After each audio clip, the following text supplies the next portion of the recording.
Petrol pump पर virus कई दिनों तक मौजूद रह सकता है। यूनिवर्सिटी कॉलेज लंदन के वायरोलॉजिस्ट डॉक्टर जॉय ग्रोव के मुताबिक किसी धातु या प्लास्टिक से बनी सतह पर वायरस कई दिनों तक जिंदा रह सकता है। दरअसल ब्रिटेन के प्रधानमंत्री बोरिस जॉनसन की सहायक डोमिनिक कमिंग्स पर लॉकडाउन के दौरान लंदन से दरहम की 2 तरफा यात्रा करने का आरोप है और कहा जा रहा है कि उन्होंने लॉकडाउन के नियमों का उल्लंघन किया है। साथ ही ये भी सवाल उठ रहे हैं कि क्या वो इस यात्रा के दौरान किसी सर्विस स्टेशन पर रुके हैं। हालांकि डोमिनिक ने खुद पर लगे आरोपों को खारिज किया है।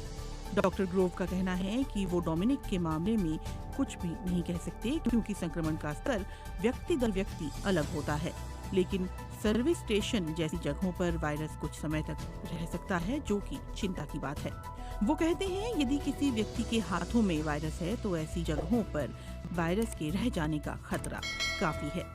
यानी अगर व्यक्ति किसी धातु या प्लास्टिक से बनी चीज को छूता है तो वायरस उसके हाथों से उस चीज पर आ जाता है और वहाँ कई दिनों तक जिंदा रह सकता है। इससे दूसरों के लिए संक्रमित होने का खतरा बढ़ जाता है। कोरोना वायरस संक्रमण को रोकने के लिए भारत और ब्रिटेन समेत दुनिया भर के देशों में लॉकडाउन लागू किया गया है। लोगों से घरों में रहने की अपील की गई है और सार्वजनिक जगहों को पूरी तरह बंद कर दिया गया है।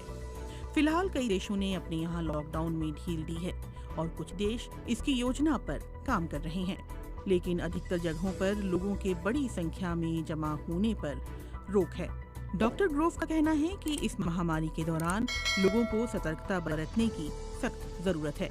वो कहते हैं कि सरकार लॉकडाउन को सफल बनाने की कोशिशें करे और बेहतर उदाहरण पेश करे।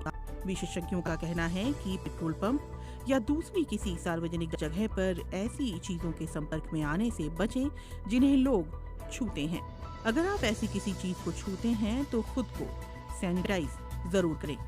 हाथ बिना धोए अपनी आंख, नाक या मुंह को ना छुएं। सैनिटाइजर का इस्तेमाल करें या फिर साबुन से अपने हाथों को धोएं। भारत में 24 मार्च से ही लॉकडाउन लागू है। फिलहाल इसका चौथा चरण चल रहा है, जो कि 31 मई तक लागू रहेगा।